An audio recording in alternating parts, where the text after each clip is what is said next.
তো hello everyone, আজকে দ্বিতীয় দিন। আজকে একটা ইন্টারেস্টিং জিনিস শিখবো। আমি যে প্রোগ্রামটা চালু করেছিলাম যে প্রত্যেকটা দিন আগামী ৩০ দিনে ৩০ টা রাজ্য এবং ইম্পোর্টেন্ট আমাদের প্রতিবেশী দেশ সম্পর্কে আলোচনা করবো। তো আজকে আমি যেটা মনে করলাম যে আরো কিছু জিনিসটা আমাদের ইম্পোর্টেন্স আছে যেগুলো আমাদের শেখা প্রয়োজন। তো আজকে আমরা এই আমাদের ওয়ার্ল্ড ম্যাপ খুলে নিয়েছি। তো ওয়ার্ল্ড ম্যাপে কিছু জিনিস আমার দেখানোর আছে, সেগুলো দেখাচ্ছি। ওকে, তো এইখানে আমি দেখতে পাচ্ছি এটা হচ্ছে আমাদের ওয়ার্ল্ড ম্যাপ, ঠিক আছে? এই এটা হচ্ছে আমাদের প্রিয় ভারত। আশা করি দেখতে পাচ্ছ সবাই। তো আমরা যেটা জানি যে আমাদের কতগুলি মহাদেশ আছে এবং কতগুলি মহাসাগর আছে। এটা একটা ইম্পর্টেন্ট কোয়েশ্চেন। ছোটবেলা থেকে আমরা শিখেছি ৭টি মহাদেশ এবং ৫টি মহাসাগর আছে। তো তাদের অবস্থানটা আমরা বুঝি।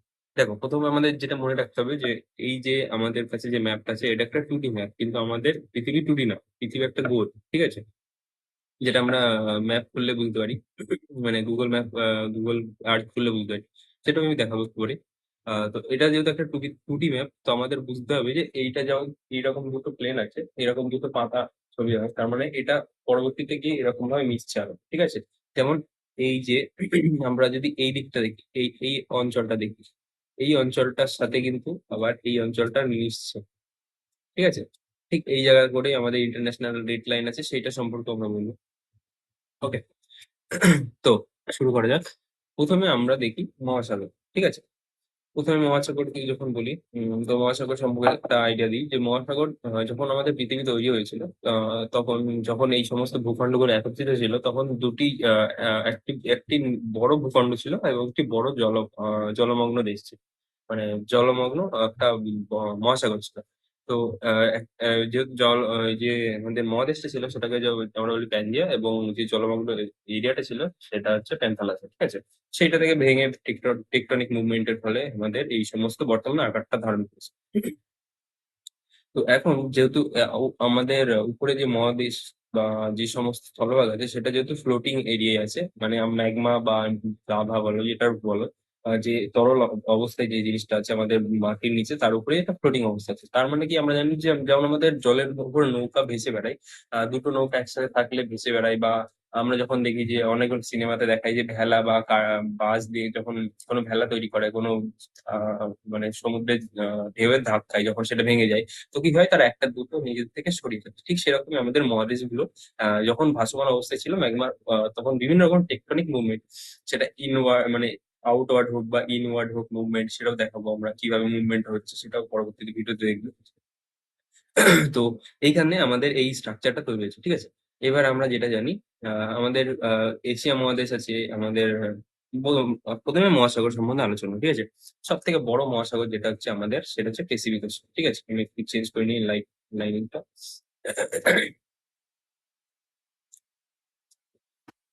তো এইটা হচ্ছে, এই এরিয়াটা হচ্ছে এইখান থেকে শুরু করে এই পুরোটা পুরোটা বুঝলে, এই যে এরিয়াটাকে দেখছি আমরা, সরি, এই পুরো এরিয়াটা, মানে এই যে এই এরিয়াটা শুরু করে বা এই দিকের এইগুলো শুরু করে, এইগুলো হচ্ছে পুরোটা প্যাসিফিক ওশান, ঠিক আছে? এটা প্যাসিফিক ওশান বা প্রশান্ত মহাসাগর, এটা হচ্ছে পৃথিবীর সব থেকে বড় মহাসাগর, ঠিক আছে?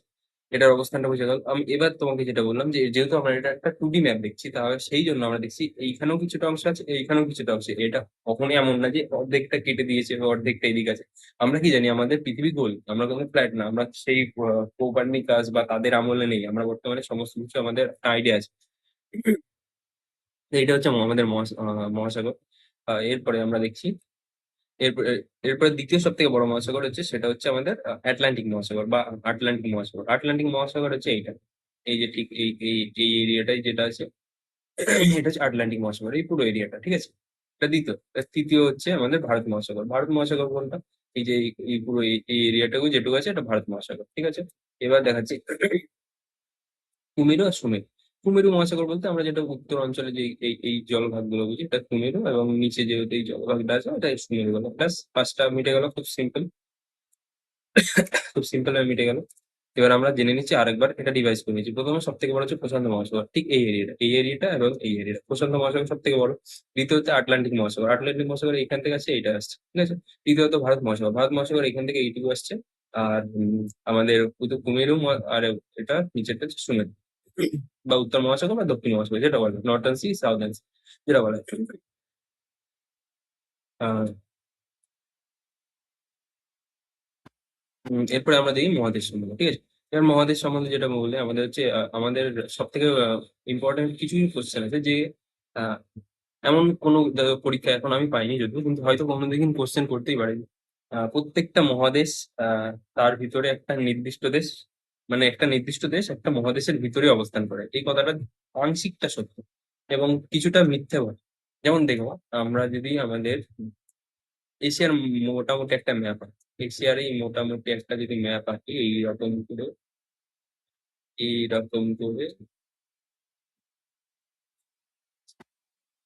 একটু বেশি হয়ে গেল, এইখান দিয়ে যাবে এইরকম করে।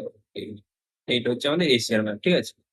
এইখানে দেখো আমরা একটা ইম্পর্টেন্ট জিনিস দেখছি যে আমাদের এশিয়ার ম্যাপের মধ্যে সব থেকে বড় দেশ যেটা সেটা হচ্ছে রাশিয়া। এইটা হচ্ছে রাশিয়া, ঠিক আছে। তো রাশিয়ার এই কিছু অংশ, এই যে এটা, আর এই দিকের এই অংশটা হচ্ছে ইউরোপের ভিতরে। তাহলে আমরা কি দেখছি যে রাশিয়া এমন একটা দেশ যেটা ইউরোপের ভিতরেও পড়ে, ঠিক আছে। এবার শুধু রাশিয়াই না, এখানে একটা আছে এখানে একটা দেশ আছে তোমার যেটাকে আমরা তার্কি বলি, তুর্কি। তো তুর্কি দেশ, আহ, নাম যদি দেখতে পাচ্ছি না, সেকেন্ড দেখিনি, হ্যাঁ তুর্কি এটা, এইটা তুর্কি, ঠিক আছে। তো এই জায়গা করে একটা, এইরকম করে একটা জায়গা দিয়ে আমাদের এশিয়া আর ইউরোপ ডিফারেন্স আছে। এখানে বসফোরাস স্ট্রেট বলে একটা প্রণালী আছে, যেটা আমাদের ইস্তানবুল শহরকে দুভাগে ভাগ করছে। একদিকে হচ্ছে আমাদের এশিয়ান, একদিকে ইউরোপ, ঠিক আছে। এটা জানার দরকার, দুটো জিনিস জেনে রাখবে যে আমাদের জানার মধ্যে রাশিয়া যেটা মানে এশিয়া আর ইউরোপে অবস্থান করে, ঠিক সেরকমই বসফোরাস স্ট্রেট দিয়ে মানে আমাদের টার্কি বা তুর্কি, সেটাও দুটো মহাদেশের মধ্যে অবস্থান করে, ঠিক আছে। এটাই আমাদের সীমানা। এমনকি অনেকে এটা ভুল করে যে আরবিয়ান পেনিনসুলা বা আরব, যেগুলো আমাদের সৌদি আরব বলো, ইউএই, কাতার, দুবাই, এই সমস্ত জায়গাগুলো যেগুলো আমাদের অনেকে মনে করে যে এগুলো আমাদের এশিয়ার পার্ট না, যেগুলো এশিয়ার পার্ট, ঠিক আছে, এটা মাথায় রাখতে হবে। সেকেন্ড হচ্ছে প্রথমে গেল আমাদের সব থেকে বড় এশিয়া গেল, তারপরে ইউরোপ বলে দিলাম। এবার তৃতীয় হচ্ছে আফ্রিকা। আফ্রিকা দেখো নিজে একজন আইসোলেটেড হয়েছে, মার্ক করার কিছু নেই, এটা আইসোলেটেড ভাবে আছে, সুন্দরভাবে আছে, এর গঠন সম্বন্ধে আইডিয়া পাওয়া যায়। এটা হচ্ছে আফ্রিকা। এবার হচ্ছে উত্তর আমেরিকা। উত্তর আমেরিকা দেখো এইখান থেকে আমাদের ডিফারেন্সিয়েট হচ্ছে, এইখান থেকে পানামার থেকে ডিফারেন্সিয়েট হচ্ছে উত্তর আমেরিকা, ঠিক আছে। এখানে তোমার কলম্বিয়া আছে, কলম্বিয়া দিয়ে ও পানামা দিয়ে আলাদা হয়েছে। এইখানে উপরে যেটা দেখছে এটা পুরোটা হচ্ছে উত্তর আমেরিকা, সরি, পুরোটা হচ্ছে উত্তর আমেরিকা।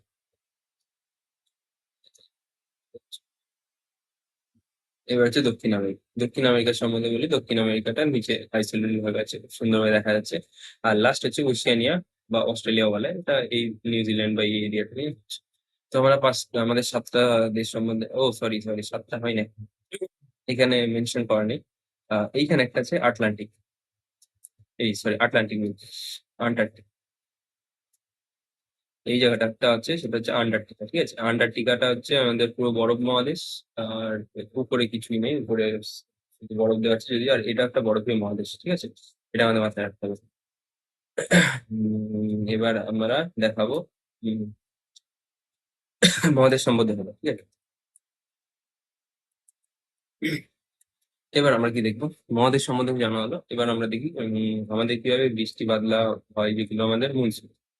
ইন্ডিয়ান মনসুন হিসাবে যদি বলি, আচ্ছা মনসুনটা একটু থাক, মনসুনটা ডিপ হয়ে যাবে, আগে সবকিছু জানতে হবে কোনটা গরম ওয়েদার সেগুলো জানতে হবে।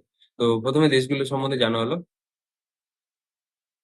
এবার আমরা আমাদের যে সমস্ত লঙ্গিটিউড ল্যাটিটিউড বা দ্রাঘিমাংশ বা নিরক্ষরেখা যেগুলো বলে, দ্রাঘিমা রেখা, সেই সমস্ত জিনিসগুলো আমরা একটু আইডিয়া আইডিয়া নেবো, ঠিক আছে।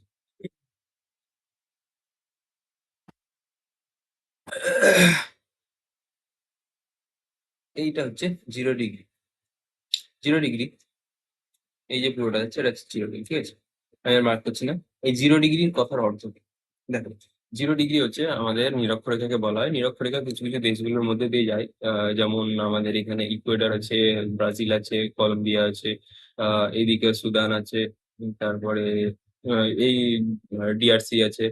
তারপরে এদিকে আমাদের এশিয়ার ভিতরে এশিয়ার ভিতরে আছে আমাদের একটা মালয়েশিয়া আছে, আর ইন্দোনেশিয়া আছে, আর কিছু কিছু কার্ড আছে। তো এইগুলোকে আমরা 0 ডিগ্রি কেন বলি? 0 ডিগ্রি বলতে কি বোঝায়? এর জন্য ম্যাপ অন করি, কারণ বুঝতে হবে। Texting. It will take only 1 2 seconds.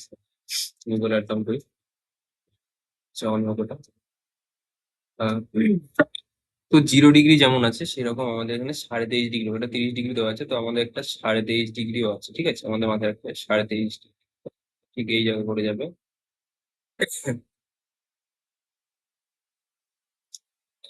সোজা করতে হবে।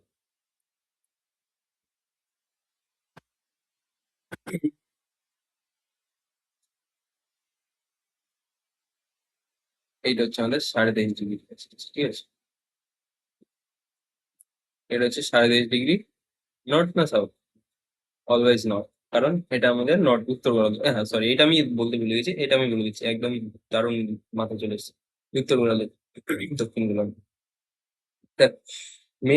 মেন কথা হচ্ছে আমাদের পৃথিবীকে যখন 0 ডিগ্রি নিরক্ষরেখা দিয়ে ভাগ করা হচ্ছে, তখন আমাদের দুটো পার্ট পেয়েছে, একটা উপরে একটা নিচে, ঠিক আছে?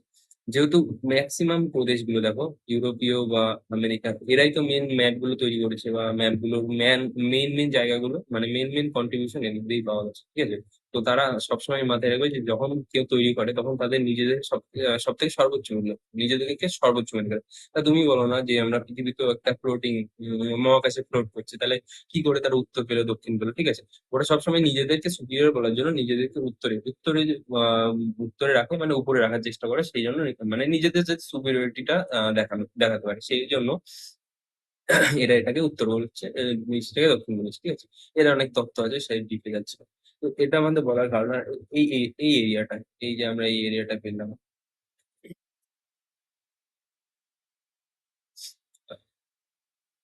সরি, এই যে এরিয়াটা পেলাম, বা এই এরিয়াটা, এই পুরো এরিয়াটা, ঠিক আছে? আমরা ইন্ডিয়ার কিছু অংশ আছে, অস্ট্রেলিয়ার কিছু অংশ আছে। এই এরিয়াটা খুব ইম্পর্টেন্ট কোন দিক থেকে? যখন এটা হচ্ছে নিরক্ষরেখা। নিরক্ষরেখা মানে আমরা এইখানে যদি আমরা ইমাজিন করি, এইখানে একটা সূর্য আছে, যেমন যদি আমরা ইমাজিন করি, এখানে আমাদের সূর্যকে যদি আমরা ড্র করি, ঠিক আছে? এটা ধরো আমাদের সূর্য, ঠিক আছে? এটা আমাদের সূর্য, সাপোজ। তো সূর্য সবসময় কিরণ ফেলে আমাদের পৃথিবীর উপরে। এটা কিরণটা ফেলছে, ঠিক আছে? সূর্যের রশ্মিটা ফেলছে, সাপোজ এটা সান। তো সূর্য যখন রশ্মিটা ফেলছে, তখন মেন রশ্মিটা পড়ে পৃথিবীর মাঝ বরাবর, যেবার আমরা ম্যাপ দেখাচ্ছি এখন ওখানে এক্সপ্লোর হচ্ছে। হ্যাঁ, এটা হচ্ছে আমাদের পৃথিবী, ঠিক আছে? এটা হচ্ছে পৃথিবীর একটা 3D ম্যাপ। এটা দেখতে ভালো। এটা হচ্ছে আমাদের প্রিয় ভারত, আমাদের প্রিয় ভারত। তো এবার দেখো, আমাদের যেহেতু এবার আমি আরেকটা কাজ করি।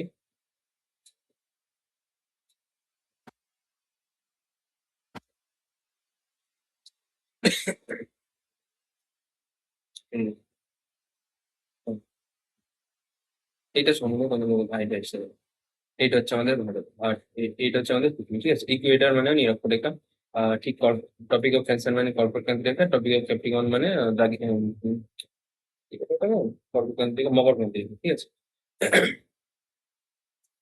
এইবার দেখো, পৃথিবীর যত রকমের রশ্মি আর সূর্যের আলো, সূর্য যদি এইরকম সাইড থেকে আসে, আলোটা পড়বে কোথায়? পৃথিবীর এই সোজা পড়বে, ঠিক আছে? আর এই দিকে যেটা পড়বে সেটা একটু টেরা পড়বে, ঠিক আছে? যদি এরকম সোজা ভাবে পড়ে না, এটা এই জায়গা করে আমাদের সূর্য অবস্থান করছে, তো সূর্যের আলোটা ডাইরেক্ট এখানে আসবে। আর যখন আমাদের এই এই অঞ্চলগুলো পড়বে তখন টেরা হয়ে যাবে। এবার যেহেতু আমাদের পৃথিবী এরকম ঠিক সোজা নেই, সোজা যদি হতো খুব ভালো হতো, কিন্তু সোজা নেই। পৃথিবী কেমন আছে দেখতে পেয়েছো? একটু হেলে আছে, মেলিয়ে রেখেছি হালকা। তো এই হেলে আছে, ঠিক আছে? তো যখন পৃথিবী ঘুরছে, পৃথিবী যেহেতু একটা নির্দিষ্ট, এটা ধরো সূর্য, পৃথিবী এইরকম করে পুরো চারিদিকে ঘুরছে, এইরকম করে চারিদিকে ঘুরছে। মানে এই জায়গায় যে সূর্য হয়, পৃথিবী ওর চারিদিকে ঘুরছে। তার ফলে কি হচ্ছে, যেহেতু ওটা নিজে একটা টিল্ট হয়েছে, তো টিল্ট হয়ে যখন ঘুরতে ঘুরতে লাগছে, ঠিক আছে? তো টিল্ট হয়ে যখন ঘুরছে, তখন কি হচ্ছে, যে সূর্যের রশ্মিটা যে এইখানে প্রথমে সোজা হয়ে পড়ছিল, সেটা বছরের কোনো একটা সময় ঠিক এই জায়গাটায় ঘুরবে। সেই ডেটটা সবাই মনে হয়, সবাই আসলে মনে আছে, কমেন্ট করো। আর ঠিক 6 মাস পরে, ঠিক উল্টো 6 মাস পরে সোজা হবে আমাদের দক্ষিণ অঞ্চলে বলবো, তোমার সাউদার্ন হেমিস্ফিয়ার, ঠিক আছে? এই সাউদার্ন হেমিস্ফিয়ারে যখন পড়বে তখন সেইখানে গরমকাল হবে, যখন উত্তরে পড়বে তখন সেখানে গরমকাল হবে। ঠিক এইভাবে আমাদের মনসুনটা কন্ট্রোল হবে, ঠিক আছে? এবার দেখ, আমরা কি দেখাচ্ছিলাম এখানে, এই অঞ্চলটা, এই অঞ্চলটাকে আমরা যেটা 0 ডিগ্রি, এটা 23.5 ডিগ্রি। 23.5 ডিগ্রি কেন, 24 ডিগ্রি কেন না, 25 ডিগ্রি কেন না? দেখো, এইটা হচ্ছে আমাদের অ্যাঙ্গেলটা, যেটা অ্যাক্সিস, পৃথিবী আমাদের এরকম নেই, সোজা নেই, ঠিক আছে, একটু হেলে আছে। এবার এই কতটা হেলে আছে, সেটা পোলের সাথে যে কোণটা করছে, সেই কোণটা হচ্ছে 60 ডিগ্রি। সেই জন্য আমাদের 23.5 ডিগ্রিটা আমাদের পৃথিবী হেলে আছে। আর সেই জন্য এই অঞ্চলটুকুই সূর্যের রশ্মি পায়। এবার অনেক কোশ্চেন আছে যে ইউপিএসসি কিছু একটা কোশ্চেন এসেছিল কি যে কিছুদিন আগে, সিএসসি এর একটা কোশ্চেন এসেছিল, যেখানে দেওয়া ছিল দিল্লি, কলকাতা, এখানে কলকাতা, মুম্বাই, আর এদিকে ব্যাঙ্গালোর। এর মধ্যে দেওয়া ছিল যে মানে কোন শহরটায় সূর্যের রশ্মি ডাইরেক্ট পড়বে। এবার কোশ্চেনটা অনেকে না জানলে ঘাবড়ে যাবে। তো দেখতে পাচ্ছি আমরা যে আমাদের আমাদের যেটা নিয়ে আমাদের কি বলে, কর্কটক্রান্তি রেখা তো ম্যাক্সিমাম লিমিট, এর উপরে তো আমাদের সূর্যরশ্মি পৌঁছতে পারে না। আমরা দেখতে পাচ্ছি যে দিল্লি যে অঞ্চল আছে সেখানে ডাইরেক্ট সানরাইজ যেতে পারে না, কিন্তু এইগুলো যে এখানে ধরো মুম্বাই আছে, বা এখানে চেন্নাই আছে, এখানে বেঙ্গালুরু আছে, এখানে কলকাতা আছে। তো এই সমস্ত এরিয়াগুলোই ডাইরেক্ট সানরাইজ যেতে পারে। তো সেই যেহেতু ডাইরেক্ট সানরাইজ যেতে পারে, তো আমাদের কোশ্চেনের অ্যান্সারটা হবে দিল্লি। ঠিক এইভাবে অনেক কোশ্চেন গুলো আছে যেগুলো আমাদের জানতে হবে। তো এইটা বলার কারণ কি, দেখো, আমাদের যেহেতু সূর্যরশ্মি আমাদের মেইন হিট সোর্স বা প্রধান সোর্স অফ এনার্জি আমাদের পুরো পৃথিবীতে, তাহলে কি হবে, এই অঞ্চলটা গরম হয়ে যাবে। স্বাভাবিকভাবে ভাবো, তুমি যখন রোদে ঘুরতে যাচ্ছ, তখন তোমার যদি মাথায় ছাতা না থাকে বা তোমার মাথায় যদি কোনো শেড না থাকে, তোমার গায়ে গরম লাগবে। কেন লাগবে? সূর্য রশ্মি একটা এনার্জি দেয়, ফটো এনার্জি। সেই এনার্জিটা এই এরিয়াটাকে গরম করে দেয়। কোন এরিয়াটা? এই এরিয়াটা যদি গরম হয়ে যায় তাহলে কি হবে আমরা জানি। এটাকে জিনিসটা মাথায় রাখবে। এই টপিকটা যদি মাথায় ঢুকে যায়, পরবর্তী টপিক কোনো সমস্যা হবে না। তো এই জায়গায় আমাদের সূর্যরশ্মি যেহেতু এরিয়াটা ঠান্ডা মানে গরম হয়ে যাচ্ছে, তাহলে কি হচ্ছে, এই জায়গাটায় নিম্নচাপ হয়ে যাচ্ছে। আমরা জানি টেম্পারেচার বাড়লে চাপ কমে। এটা কি করে বুঝবো আমরা টেম্পারেচার বাড়লে চাপ কমে? দেখো, যদি তুমি টেম্পারেচার বাড়লে তোমার কিভাবে চাপ কমে, এবার দেখো, এবার একটা জিনিস হয়, টেম্পারেচার বাড়লে যেমন চাপ কমে, তেমন যে এরিয়াটা থাকে, যে মানে এয়ারটা থাকে, সেই এয়ারটা এক্সপ্যান্ড হয়, ঠিক আছে? এই তিনটে জিনিস বলবো। টেম্পারেচার বাড়লে চাপ কমে, চাপ কমলে যে এরিয়াটার মধ্যে এয়ারটা থাকে সেই এরিয়াটা এক্সপ্যান্ড হয়। ঠিক এই জিনিসটা আমরা লক্ষ্য করি যে কখন গরমে যখন আমরা বাইক চালাই বা সাইকেল চালাই, অনেকক্ষণ চালানোর পর যখন টায়ারটা গরম হয়ে যায়, তখন কি বাস্ট হয়ে যায়। কেন বাস্ট হয়? সেই পরিমাণে হাওয়া আছে, আমরা তো এক্সট্রা হাওয়া দিচ্ছি না। এটা কি করে হচ্ছে? এটা যখন হচ্ছে যে আমরা যখন সাইকেল চালাচ্ছি, তখন আমাদের ফ্রিকশনের কারণে বা ঘর্ষণের কারণে টায়ারের টেম্পারেচার বাড়ছে। টেম্পারেচার বাড়লে কি হবে, ভেতরে এরিয়াটার উষ্ণতা বেড়ে যাচ্ছে। উষ্ণতা বেড়ে গেলে চাপ কমে যাচ্ছে। চাপ কমে গেলে কি হবে, ওই বায়ুর যে মানে আয়তন আছে সেটা এক্সপ্যান্ড করতে এমন পর্যায়ে আসবে যে ওই টায়ারের যে ক্ষমতা তার থেকে ছাড়িয়ে যাবে, তখন ব্লাস্ট হবে। ঠিক এই জিনিসটা আমরা লক্ষ্য করি। এই জায়গায় যখন আমাদের টেম্পারেচার অত্যাধিক হয়ে যায়, টেম্পারেচার অত্যাধিক হয়ে গেল, তাহলে কি হচ্ছে, এই জায়গাটা নিম্নচাপ তৈরি হলো। তারপরে কি হবে, যে এই এরিয়া গুলো আর কি আছে, যে এই এরিয়া গুলো যদি দেখো সূর্যরশ্মি প্রথমে দক্ষিণ গোলার্ধে বেশি পড়ছে, তাহলে উত্তর গোলার্ধের কিছু অংশ, এই এরিয়া গুলো একটু ঠান্ডা হয়ে যাবে। তখন কি হবে, এইখান থেকে বায়ু এদিকে আসার চেষ্টা করবে। বা এইখানে যখন মানে উচ্চচাপ তৈরি হবে, সেখানকার বায়ু উপরে আসার চেষ্টা করবে। তো এইগুলো কি করে আমরা কি করে মানে বুঝবে যে এরকম হচ্ছে? এই সেম জিনিসটা আমরা ফলো করি যখন আমাদের মনসুন হচ্ছে। মনসুন মানে আমাদের যখন বৃষ্টি বাদলা হয়, যে বর্ষাকাল হয় যেটা আমাদের বর্তমানে, সেই মনসুনের কারণে সেম। তো আমরা যদি এই জিনিসটা প্রথমে থেকে ক্লিয়ার করে দিই, যে চাপ বলাই গুলো, তাহলে আমাদের আর পরবর্তীতে সমস্যা হবে না। তো এখানে আমরা বুঝলাম যে এটা নিরক্ষরেখা এবং কর্কটক্রান্তি মকরক্রান্তি রেখা সম্বন্ধে বুঝলাম। এই এরিয়াটাই আমাদের সূর্যের রশ্মি সব থেকে বেশি। কোশ্চেন এইগুলো আমাদের আছে। যেমন দেখো, আমাদের এখানে আফ্রিকায় কর্কটক্রান্তি রেখা অনেকগুলো দেশকে মানে ছেদ করছে। কিন্তু উত্তরাঞ্চল মানে উত্তর ইয়ে দেখো, আমাদের নর্থ আমেরিকা বা উত্তর আমেরিকা, এই দিকে দেখো, দেখো বেশিগুলো কিন্তু টাচ করছে না। করছে কি? টাচ করছে না। এবার এইগুলো কোশ্চেনে ঠিক এইভাবেই আসে যে কোন কোন অঞ্চলে টাচ করছে। দেখো দেখো, এইখানে এইখানে না দেখে আমি ম্যাপে দেখো, তাহলে সুবিধা হবে আমার, ভুল হবে না।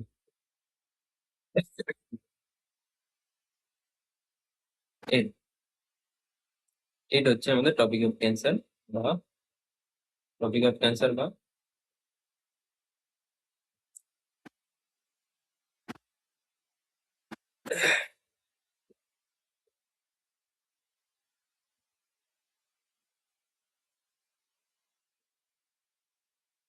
মেক্সিকোতে হবে। হ্যাঁ, ঠিক আছে, কনফিউশন দূর হয়ে যাচ্ছে। দেখো, আমাদের প্রথম কোশ্চেন যেটা আমাদের সবথেকে যদি চেষ্টা করে ভুল করানো, তো প্রথমে আমাদের কি ভুল করে? দেখো, যেহেতু আমার টপিক অফ ক্যান্সার আমাদের এই পুরো, আর মনে রাখবে এগুলো কিন্তু গ্রেট সার্কেলস, মানে যে এটা এমনটা না যে পুরো একটা অর্ধবৃত্ত ছেদ করছে, আমাদের ভারতের উপরেই ছেদ করছে না, এটা পুরোটা ছেদ করছে, পুরোটা পৃথিবীর চারিদিকে ঘুরছে, ঠিক আছে? ঠিক সেরকম টপিক অফ ক্যান্সার কোথা দিয়ে যাচ্ছে, আমরা যদি কোশ্চেন আছে আমাদের যে টপিক অফ ক্যান্সার উত্তর আমেরিকার কোন অঞ্চলটা, মানে কোন কোন দেশের উপর দিয়ে যায়? প্রথমে অপশন দেবে ইউএসএ, যেহেতু ইউএসএ একটা বড় অপশন, কেমন থাকবে? ইউএসএ থাকবে, তোমার কানাডা থাকবে, মেক্সিকো থাকবে, আর এইদিকে আমাদের ক্যারিবিয়ান ক্যারিবিয়ান থাকবে। ক্যারিবিয়ান অঞ্চলগুলো এইগুলো এগুলো কিউবা বা এইরকম যে অঞ্চলগুলো বলে ক্যারিবিয়ান স্টেটস। তো কোশ্চেন যদি হয় ক্যারিবিয়ান স্টেট, তো ক্যারিবিয়ান স্টেটস অবশ্যই হবে। আর দ্বিতীয় হবে মেক্সিকো। এর মাথায় রাখবে ইউএসএ এবং কানাডাকে কিন্তু ছেদ করে না। এবার অনেকে ইউএসএ গন্ডগোল হতে পারে, কারণ ইউএসএ একটা বড় প্রদেশ, ঠিক আছে? ইউএসএ এখানে কিন্তু ছেদ করছে না, এটা পুরোটাই মেক্সিকো অঞ্চল। আমি এটাই কনফার্ম হয়ে নিলাম, আমার একটু কনফিউশন চলে এসেছিল যে এই এই অঞ্চলটা থেকে, এটা গল্ফ অফ ক্যালিফোর্নিয়া যেহেতু লেখা আছে, আমি সেই জন্য ভেবেছিলাম হয়তো ইউএসএ পার্ট হতে পারে। এটা আমার জানা ছিল না, এটা আমি এখনই জেনে নিলাম কিন্তু। দেখো, এটা আমার জানা ছিল যে ইউএসএ কে ছেদ করে না, এই কিন্তু এই জায়গাটায় ডাউটফুল হয়ে গেছিলাম, কনফিউশন দূর করে নিলাম, ব্যাস। ঠিক ঠিক এইটা দেখো, গালফ অফ ক্যালিফোর্নিয়া। যদি বলে গলফ অফ ক্যালিফোর্নিয়া, এত ডিপ কোশ্চেন আসবে না। এবার কোশ্চেন আসতে পারে কি গলফ অফ ক্যালিফোর্নিয়া ইউএস এর পার্ট না কানাডার পার্ট না মেক্সিকোর পার্ট, অনেকে অ্যান্সার ডাইরেক্ট দিয়ে দেবে ইউএস এর পার্ট, কিন্তু দেখো এগুলো যদি একটু জানা থাকে যে golf of California is not a part of US, it's a part of Mexico, ঠিক আছে? ঠিক তেমনই কিছুদিন আগে আরেকটা ছোট্ট জিকের কোশ্চেন দেবো, বলে দিই। দেখো, golf of Mexico, golf of Mexico হচ্ছে কোনটা? এই অঞ্চলটা দেখো, জুমিং করে, golf of Mexico, Mexico golf বা গলফ অফ মেক্সিকো। এবার এই অঞ্চলটাকে কিছুদিন আগে আমাদের পেয়ারে ডোনাল্ড ট্রাম্প কি করেছিল, এই অঞ্চলটাকে গলফ অফ আমেরিকা, দেখো ছোট্ট করে লেখা আছে গলফ অফ আমেরিকা। তো এটা আমাদের যদি ভারত থেকে দেখছি তাই গলফ অফ আমেরিকা এরকম ছোট্ট করে দেখা আছে, কিন্তু যদি ইউএসএ থেকে দেখা যায় এই পুরো অঞ্চলটাকে গলফ অফ আমেরিকা দেখে। এটা হচ্ছে আমাদের জিও পলিটিক্স, কিছু করার নেই। ট্রাম্প ভাই যা মানে কি ইচ্ছে সেটাই করেছে। তো এটা হচ্ছে টপিক অফ ক্যান্সার গেল। আফ্রিকার কিছু কিছু দেশ যেমন আলজেরিয়া, লিবিয়া আছে, এগুলো জানার দরকার আছে। আর আমাদের সব থেকে বেশি ইম্পর্টেন্ট যেটা হচ্ছে ভারতের কোন কোন রাজ্য দিয়ে যায়। দেখো, প্রথম কোশ্চেন যেটা আসে যে আমাদের রাজস্থানের উপর দিয়ে যায় কি। দেখো, আমরা অনেকে দেখি যে এটা যেহেতু গুজরাটের উপর দিয়ে যাচ্ছে, কিন্তু রাজস্থানের উপর দিয়ে হয়তো যে যাচ্ছে না, ঠিক আছে? না, এটাই ভুল করছি আমরা। দেখো, রাজস্থানের উপর দিয়ে যাচ্ছে। এই যে ছোট্ট পার্টটা দেখছো, এই ছোট্ট পার্টটা, এই যে এই অঞ্চলগুলো, পার্ট অফ রাজস্থান, যদি আমরা রাজস্থানকে সিলেক্ট করি, রাজস্থান যদি সিলেক্ট করি, দেখো এইটা যদি গুজরাট, আর এই দেখো নিচের যে অংশটুকু দেখা যাচ্ছে এই অংশটুকু রাজস্থান, তো আমরা বলতে পারি তোমার রাজস্থানের কিছু কিছু অংশ দিয়ে আমাদের কি বলছে এটা, টপিক অফ ক্যান্সার বা কর্কটক্রান্তি রেখা যাচ্ছে, ঠিক আছে? এরপর কি কি রাজ্য আছে মোট মনে রাখতে হবে, কটা দেশ, কটা মানে কটা রাজ্যের উপর যাচ্ছে, মোট রাজ্য হচ্ছে 8টা। দেখো, প্রথমে আমি গোনাচ্ছি, প্রথম হচ্ছে গুজরাট, গুজরাট 1 নম্বর, দ্বিতীয় হচ্ছে রাজস্থান, রাজস্থান তারপরে গেল মধ্যপ্রদেশ, মধ্যপ্রদেশের পরে গেল ছত্তিশগড়, ছত্তিশগড়ের পরে ঝাড়খণ্ড, ছত্তিশগড়ের পরে দেখো আমাদের এখানে ঝাড়খণ্ডে যাচ্ছে, আর ঝাড়খণ্ড, ছত্তিশগড় পরে এটা হচ্ছে ঝাড়খণ্ড গিয়ে, তারপর আমাদের ওয়েস্ট বেঙ্গল, দেখো ঝাড়খণ্ডের উপর দিয়ে যাচ্ছে। এরপর হচ্ছে টপিক অফ অ্যান্সার চলে যাচ্ছে বাংলাদেশ, দেখো 5টা হলো। কি কি হলো? গুজরাট, রাজস্থান, মুখে মুখে বলো। গুজরাট, রাজস্থান, মধ্যপ্রদেশ, ছত্তিশগড়, ছত্তিশগড় যাচ্ছে কি? হ্যাঁ, যাচ্ছে, ছত্তিশগড় যাচ্ছে, ছত্তিশগড় যাচ্ছে, তারপরে যাচ্ছে ঝাড়খণ্ড, তারপরে যাচ্ছে ওয়েস্ট বেঙ্গল। এবার এই সব থেকে বেশি ইম্পর্টেন্ট হচ্ছে এই আমাদের নর্থ ইস্টার্ন স্টেটস। দেখো, অনেকে কনফিউশন চলে আসে যে ত্রিপুরা, মিজোরাম না ত্রিপুরা, মণিপুর। দেখো, ত্রিপুরা মনে থাকে আমাদের সবার, কিন্তু মিজোরামটা মনে থাকে না। মানে মিজোরাম যেহেতু নিচে, তো মনে রাখতে হবে মিজো এরিয়া, মিজোরাম আর আমাদের ত্রিপুরা এই অঞ্চলটুকু আমাদের কর্মকান্তি রেখা দিয়ে সেট করছে, ঠিক আছে? পরবর্তী কোশ্চেন কিছু জানার থাকলে কমেন্ট করো, আমি এটা ছোটই রাখছি। এর পরবর্তীতে আমরা ম্যাপ নিয়ে একটা ডেডিকেটেড ভিডিও বানাবো, সেটা দেখা যাচ্ছে কি হয়। Thank you.